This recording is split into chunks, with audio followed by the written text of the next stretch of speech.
Hello class, हम लोग start करेंगे नया चैप्टर फिजिकल केमिस्ट्री का सॉल्यूशन टॉपिक स्टार्ट करने से पहले हम लोग कुछ पिछले क्लास के बारे में जानते हैं। धीरे धीरे टॉपिक वाइज हम लोग पढ़ेंगे, स्लोली आगे बढ़ता जाएगा। और बिल्कुल डिफिकल्ट चैप्टर नहीं है, आसान सा चैप्टर है। बट आपको करना क्या है कि हर एक चैप्टर में, हर एक टॉपिक में आपको प्रेजेंट होना कंपलसरी है, क्योंकि हर एक टॉपिक एक दूसरे से लिंक करके रखा गया है। तो ये जो सोल्यूशन नाम पढ़ रहे हो, पहली बार नहीं आपने सुन रखा है। इसको आपने क्लास 9 क्लास में, 10 क्लास में, 11 क्लास में, हर जगह कहीं ना कहीं आपने इस टर्म को सुन रखा है। लेकिन हम इसको केमिस्ट्री के फॉर्म में कैसे समझेंगे, इसमें क्या क्या बातें पढ़नी है, आपको अच्छी तरह से मैं आपको बताऊंगा और आप धीरे धीरे इसको समझने की कोशिश करिएगा। जैसा कि हम लोग जानते हैं कि मैटर का 3 फिजिकल फॉर्म होता है, सॉलिड होता है, लिक्विड होता है और गैस होता है। तो matter exist in 3 physical form, solid, liquid and gas. तो वन बाय वन हम फिजिकल केमिस्ट्री में फिजिकल प्रॉपर्टी पढ़ते हैं। अगर हम सॉलिड सब्सटेंस की फिजिकल प्रॉपर्टी के बारे में पढ़ने की कोशिश करेंगे तो इस चैप्टर में नहीं पढ़ेंगे, क्योंकि ये सॉलिड स्टेट करके आपका अलग से चैप्टर बताया गया है, जो मैं आगे चल के आपको एक्सप्लेन करूंगा। उसके बाद आपका एक गैसियस स्टेट है, स्टेट ऑफ मैटर, जिसको आपने क्लास 11 में पढ़ रखा है, तो उसको भी इस चैप्टर में हम लोग कवर नहीं करेंगे। जो आपका एक और सेकेंड स्टेट होता है, जिसको लिक्विड स्टेट कहते हैं, उसी स्टेट को हम इस सॉल्यूशन चैप्टर में पूरी तरह से कवर करेंगे। तो हम सबको समझना है कि जो सॉल्यूशन का फिजिकल फॉर्म होगा, सॉल्यूशन का कोई भी फिजिकल फॉर्म हो सकता है, सॉलिड भी हो सकता है, लिक्विड भी हो सकता है, गैस भी हो सकता है। बट इस चैप्टर में हम लोग सॉल्यूशन के लिक्विड फिजिकल फॉर्म को पूरी तरह से डिटेल में पढ़ेंगे। तो हम लोग स्टार्ट करते हैं। सब लोग तैयार हो जाओ। जो बातें नहीं समझ में आती है उसको आप फिर से वीडियो को आगे पीछे करके आप देख सकते हो। होपफुली 100% आपको करेक्ट समझ में आएगा, ठीक है ना। तो हम लोग पहला टॉपिक स्टार्ट करेंगे, basic concept of solution. Basic concept of solution में हमको सॉल्यूशन के डेफिनेशन के बारे में पढ़ना है, सॉल्यूशन के कंपोनेंट के बारे में पढ़ना है, टाइप ऑफ सॉल्यूशन के बारे में पढ़ना है। तो सबसे पहले हम लोग समझते हैं सॉल्यूशन और उसकी प्रॉपर्टी के बारे में। Solution is a homogeneous mixture. Solution is a homogeneous mixture of 2 or more than 2 component। 2 या 2 से ज्यादा कंपोनेंट को आपस में मिक्स करके जो होमोजेनियस मिक्सचर बनके तैयार होता है, उसी होमोजेनियस मिक्सचर को हम लोग क्या कहते हैं, सॉल्यूशन कहते हैं। अब यहाँ 2 साइंटिफिक टर्म आता है, एक होमोजेनियस आता है, एक आपका मिक्सचर आता है। तो मिक्सचर और होमोजेनियस दोनों टर्मिनोलॉजी आपसे यूज्ड टू है, लेकिन फिर भी हम लोग थोड़ा सा उसको समझते हैं। जब हम मिक्सचर की बात करते हैं तो मिक्सचर में मिनिमम 2 कंपोनेंट होने चाहिए। मिक्सचर कंटेन 2 और मोर देन 2 कंपोनेंट। 2 या 2 से ज्यादा कंपोनेंट मिक्स करेंगे। 2 या 2 से ज्यादा कंपोनेंट मिक्स करेंगे, कैसे मिक्स करेंगे? जैसे आपने शुगर को वाटर में मिक्स कर दिया, तो आफ्टर सम टाइम हम उसमें आइडेंटिफाई नहीं कर सकते कौन सा शुगर है, कौन सा वाटर है। बट हमने क्या ले लिया, चाय की पत्ती ले ली और शुगर ले लिया, दोनों को आपस में मिक्स कर दिया किसी भी रेशियो में। उसको दूर से देख के हम समझ सकते हैं कि आपका एक ब्लैक कलर का, एक व्हाइट कलर का है, दोनों के कलर में डिफरेंट है, दोनों के शेप एंड साइज में डिफरेंस है, तो दोनों को हम इजीली आइडेंटिफाई कर सकते हैं। तो दोनों मिक्सचर में क्या डिफरेंट है? दोनों मिक्सचर में डिफरेंस ये है कि जो शुगर और वाटर का मिक्सचर था वो पूरी तरह से यूनिफॉर्म है, उसमें हम किसी भी कंपोनेंट को आइडेंटिफाई नहीं कर पा रहे हैं। तो ऐसा होमोजेनियस मिक्सचर जो पूरी तरह से यूनिफॉर्म हो, है ना, ऐसा मिक्सचर जो पूरी तरह से क्या हो, आपका यूनिफॉर्म हो, ऐसे मिक्सचर को हम होमोजेनियस मिक्सचर कहते हैं। और ऐसा मिक्सचर जो आपका नॉन यूनिफॉर्म हो, उसको हम लोग क्या कहते हैं, हेट्रोजेनियस मिक्सचर कहते हैं। तो इस चैप्टर में हमको हेट्रोजेनियस मिक्सचर के बारे में सोचना ही नहीं है। कोई भी हमको ऐसा मिक्सचर नहीं चाहिए जो हेट्रोजेनियस है, क्योंकि सॉल्यूशन की जब बात आएगी, जब भी सॉल्यूशन में पढ़ेंगे, जो भी पढ़ेंगे हम सॉल्यूशन टॉपिक के अंदर पढ़ेंगे, मतलब सब कुछ सॉल्यूशन है इस चैप्टर के अंदर। तो अगर सॉल्यूशन है तो solution must be homogeneous. Homogeneous mixture of 2 और मोर देन 2 कंपोनेंट। पहली प्रॉपर्टी होनी चाहिए कि solution must be homogeneous mixture. दूसरी कंपोनेंट की दूसरी प्रॉपर्टी क्या होनी चाहिए सॉल्यूशन की? सेकेंड प्रॉपर्टी ये होगी कि this homogeneous mixture never separated by any simple physical process. अब सिंपल फिजिकल प्रोसेस क्या होता है? सिंपल फिजिकल प्रोसेस होता है ना हम प्रेशर का यूज कर रहे हैं, ना टेम्परेचर का यूज कर रहे हैं, ना हीट का यूज कर रहे हैं, ना हम किसी केमिकल का यूज कर रहे हैं, बिना किसी भी बाहरी प्रोसेस को यूज किए हुए हम अगर इस मिक्सचर को सेपरेट नहीं कर पाते हैं तो इस प्रोसेस को हम लोग कहते हैं simple physical process. Simple physical process फिर से मैं बताता हूँ सिंपल फिजिकल प्रोसेस क्या है। सिंपल फिजिकल प्रोसेस में एक सिंपल सा एग्जांपल लेते हैं हम लोग, फिल्ट्रेशन। मतलब हमने एक होमोजेनियस मिक्सचर बनाया शुगर एंड वाटर का, और हम लोग उसको बार बार फिल्टर पेपर लगा के फिल्टर कर रहे हैं। हम चाह रहे हैं कि शुगर अलग हो जाए, वाटर अलग हो जाए, नॉट पॉसिबल, किसी भी तरह से इम्पॉसिबल नहीं है।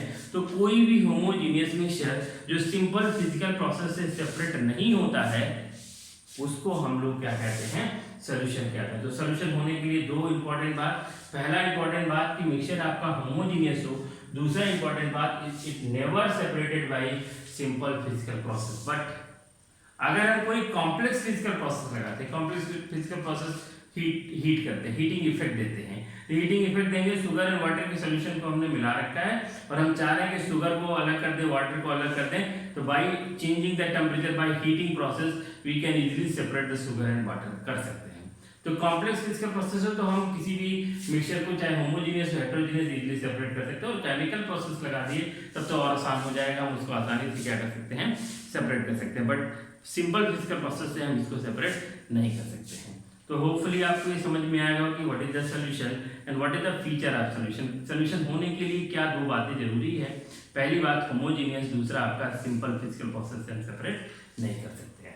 अब रही बात हम इसको सॉल्यूशन कितने टाइप का होता है, तो किसी भी टॉपिक को हम क्लासीफाई करते हैं, किसी भी टॉपिक को क्लासीफाई करने के बेसिक क्राइटेरिया होता है। सपोज करो हमारी एक क्लास है, इस क्लास में अगर हम 40 बच्चे हैं हमारे क्लास में, और 40 बच्चों को डिफरेंट कैटेगरी में 10-10 बच्चों को हमको अलग अलग से रखना है, तो 10-10 बच्चों को अलग रखने का कुछ ना कुछ क्राइटेरिया होगा। कि किसी ऐसे थोड़ी ना होगा कि हम किसी भी 10 बच्चों को रैंडमली कहा कि यहाँ बैठ जाओ 10 बच्चों के, यहाँ बैठ जाओ 10 बच्चे, यहाँ 10 बच्चे, ऐसे कुछ बेसिक क्राइटेरिया होगा, चाहे उसके मार्क्स हो, चाहे उसके नंबर हो, चाहे उसके यूनिफॉर्म कितना साफ है क्या नहीं है, कैसा वो परफॉर्म कर रहा है, कैसा उसका स्पोर्ट एक्टिविटी है। तो डिफरेंट टाइप क्राइटेरिया के बेसिस पे हम 10-10 बच्चों का एक ग्रुप बना सकते हैं। इसी तरह से अगर हम सॉल्यूशन को क्लासीफाई करने की बात करेंगे तो सॉल्यूशन को क्लासीफाई करने का क्राइटेरिया है the number of component present in the homogeneous mixture. मतलब होमोजेनियस मिक्सचर में आपके 2 कंपोनेंट भी हो सकते हैं, 3 कंपोनेंट भी हो सकते हैं, 4 कंपोनेंट हो सकते हैं, 5 कंपोनेंट हो सकते हैं, n नंबर ऑफ कंपोनेंट का होमोजेनियस मिक्सचर बनाया जा सकता है। बट अगर हम कंपोनेंट को चेंज करेंगे तो क्या चेंज होगा, आपका सॉल्यूशन का टाइप चेंज होगा। अगर आपके सॉल्यूशन में केवल 2 ही कंपोनेंट हो तो ऐसे सॉल्यूशन को हम लोग बाइनरी सॉल्यूशन के नाम से जानेंगे। बट अगर हमारे सॉल्यूशन में 3 कंपोनेंट हो, 3 कंपोनेंट, एग्जांपल भी समझने की कोशिश करते हैं। हमने शुगर लिया, वाटर लिया, दोनों मिला दिया, एक होमोजेनियस मिक्सचर बनके तैयार हो गया। अब बताओ इसमें कितने कंपोनेंट है, 2 ही कंपोनेंट है, शुगर है, एक वाटर है। तो ऐसे सॉल्यूशन को हम लोग क्या कहते हैं, बाइनरी कंपोनेंट कहते हैं। अगर हम उसमें सॉल्ट भी मिला देते हैं, सोडियम क्लोराइड, नमक भी मिला देते हैं, तो उस सॉल्यूशन में कितने कंपोनेंट हो गए बेटा, उस सॉल्यूशन में 3 कंपोनेंट हो गए, और इस 3 कंपोनेंट के सॉल्यूशन को हम लोग क्या कहते हैं, टर्सरी सॉल्यूशन कहते हैं। अगर उसमें आपने लेमन जूस भी मिला दिया, क्योंकि आप शरबत बनाने जा रहे थे, शरबत बनाने जा रहे थे तो सोचा भाई हमने थोड़ा नमक मिलाया, थोड़ा पानी मिलाया, थोड़ा लेमन जूस मिलाते हैं, तो इस तरह से 4 कंपोनेंट मिला दे, तो अब ये भी तो होमोजेनियस हो गया सर, इसको भी तो हम सिंपल फिजिकल प्रोसेस सेपरेट नहीं कर सकते। तो अगर ये सॉल्यूशन है और ये सॉल्यूशन की प्रॉपर्टी को ओबे करता है तो ये हमारा सॉल्यूशन में 4 कंपोनेंट है, और 4 कंपोनेंट के सॉल्यूशन को हम लोग क्या कहते हैं, क्वाड्रेटिक सॉल्यूशन कहते हैं। इस तरह से आप कुछ और भी ऐड कर सकते हो जो इसमें डिसॉल्व होकर होमोजेनियस बनाता है। तो अगर एक और कंपोनेंट डालते हैं तो उसको हम लोग क्या कहते हैं, पेंटा सॉल्यूशन कहते हैं। अगर 6 कंपोनेंट डालेंगे तो हेक्सा कहेंगे, 7 डालेंगे तो हेप्टा कहेंगे। इस तरह से n नंबर ऑफ कंपोनेंट का हम आपस में मिक्स करके होमोजेनियस मिक्सचर बना सकते हैं, और उस कंपोनेंट के बेसिस पे हम सॉल्यूशन को फर्दर क्या करेंगे, क्लासीफाई करेंगे। लेकिन हम सॉल्यूशन जो बना रहे हैं, होमोजेनियस मिक्सचर जो बना रहे हैं, उसमें हम कितने भी कंपोनेंट मिला दें, 2 कंपोनेंट, 3 कंपोनेंट, 4 कंपोनेंट, 5 कंपोनेंट, क्या बार बार हमको सारा component different type of solution में पढ़ना है? आंसर होगा नो। प्रैक्टिकली हम कुछ भी सोचे कि हमारे सॉल्यूशन में कितने कंपोनेंट है, बट थ्योरेटिकली जब भी हम बात करेंगे या कोई लॉ अप्लाई करेंगे, आगे इस चैप्टर को प्रोसीड करेंगे या कोई न्यूमेरिकल लगाएंगे, तो हम लोग जब बात करेंगे तो केवल और केवल एक ही टाइप के सॉल्यूशन की बात करेंगे, वो आपका बाइनरी सॉल्यूशन है। तो जो आपको पूरे चैप्टर में पढ़ना है वो बाइनरी सॉल्यूशन है। कभी कभी बुक में अगर आप पढ़ते हो तो सॉल्यूशन की जगह बाइनरी सॉल्यूशन ही लिखा रहता है, तो बच्चे के दिमाग में आता है क्या सॉल्यूशन हमेशा बाइनरी होता है? नो बेटा, ऐसा कुछ नहीं है। होमोजेनियस मिक्सचर में हम बहुत सारे कंपोनेंट को मिक्स कर सकते हैं, बट हम लोग जो भी पढ़ाई पढ़ेंगे वो हमेशा ये सोच के पढ़ेंगे कि हमारा सोल्यूशन कैसा है, बाइनरी सोल्यूशन। तो जो भी थ्योरी हम लोग लगाएंगे किस पे लगाएंगे, बाइनरी सोल्यूशन पे लगाएंगे। तो हम लोग जब बाइनरी सोल्यूशन को में पढ़ रहे हैं तो बाइनरी सोल्यूशन को आगे बढ़ाते हैं।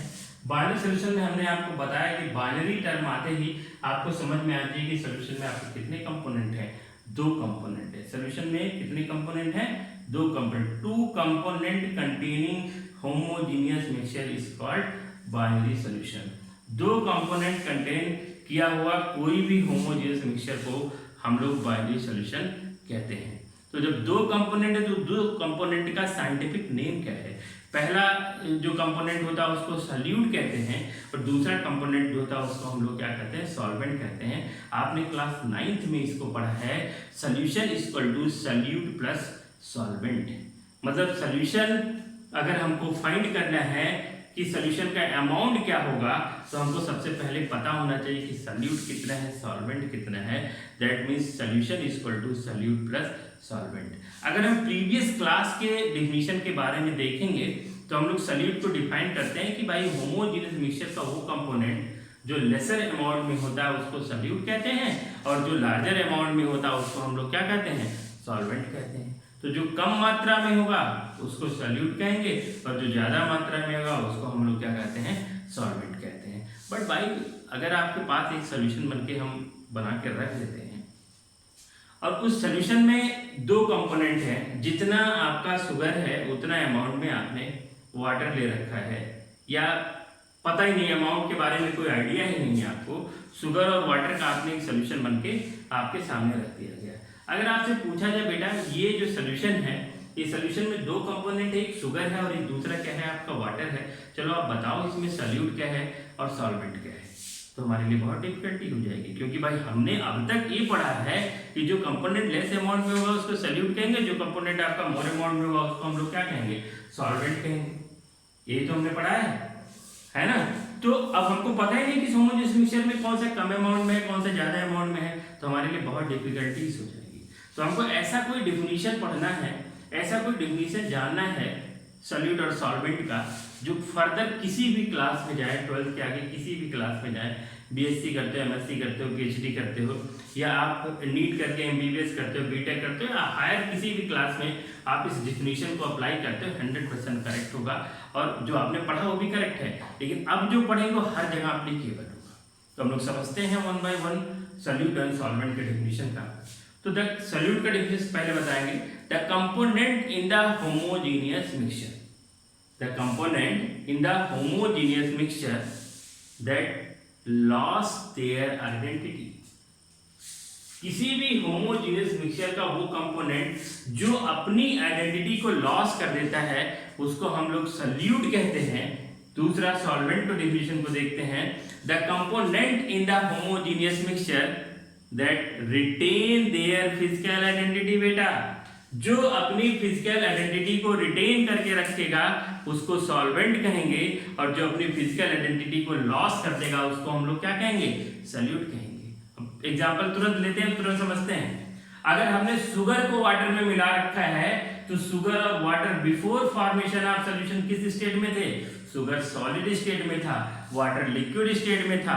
शुगर और वाटर को जब आपने मिक्स किया और एक होमोजेनियस मिक्सचर बनके तैयार हुआ तो आफ्टर फॉर्मेशन ऑफ सॉल्यूशन आपने क्या देखा कि शुगर ने अपनी आइडेंटिटी को लॉस कर दिया है। शुगर पहले सॉलिड था, शुगर अब किस फॉर्म में आ गया है, लिक्विड फॉर्म में आ गया है। लेकिन अब वाटर में क्या चेंज देखा आपने, वाटर में कोई चेंज नहीं हुआ है। वाटर सॉल्यूशन बनाने से पहले भी लिक्विड फॉर्म में था, वाटर सॉल्यूशन बनाने के बाद भी लिक्विड फॉर्म में है। तो किस कंपोनेंट ने अपनी आइडेंटिटी लॉस की है बेटा, चाहे कम अमाउंट में हो चाहे ज्यादा अमाउंट में, किसी भी अमाउंट में हो, वो कंपोनेंट जो अपनी आइडेंटिटी को नहीं बनाए रखता है किसी भी होमोजेनियस मिक्सचर में, हमेशा क्या कहलाएगा बेटा, सॉल्यूट कहलाएगा। और जो अपनी आइडेंटिटी को बना के रखेगा, जो रिटेन करके रखेगा, सॉल्यूशन बनाने से पहले भी जैसे था सॉल्यूशन बनाने के बाद भी वैसे ही है, तो उसको हम लोग क्या कहते हैं, सॉल्वेंट कहते हैं। तो एक बार फिर से हम लोग रिपीट करते हैं definition, the component in the homogeneous mixture that lost their identity is called solute, and the component in the homogeneous mixture that retain their identity is called solvent। तो इस तरह से हमने डिफाइन किया solute क्या होता है और क्या होता है आपका solvent क्या होता है। तो हमने क्या बताया कि solution is equal to solute plus solvent पहले पढ़ रखा है। प्रीवियस डिफिनेशन पढ़ा है कि solute आपका जो लेसर अमाउंट में होगा उसको solute कहेंगे और जो ज्यादा अमाउंट में होगा उसको हम लोग क्या कहते हैं सॉल्वेंट कहेंगे। लेकिन आज एक नया डेफिनेशन हम लोग जाने हैं और ये हमेशा हर एक क्लास में आगे हर एक जगह एप्लीकेबल होगा। आगे हम बहुत सारे एग्जांपल आपको बताएंगे और सारे एग्जांपल में आपका ये जो डेफिनेशन है हर एक जगह हर एक फिजिकल फॉर्म ऑफ सोल्यूशन, चाहे हमारा सॉलिड हो चाहे लिक्विड हो चाहे गैस हो, किसी भी फॉर्म का सोल्यूशन हो, हर एक फॉर्म ऑफ सोल्यूशन पे क्या होगा आपका एप्लीकेबल होगा। तो आगे की बातें हम लोग आगे क्लास में पढ़ेंगे। तब तक के लिए थैंक यू वेरी मच।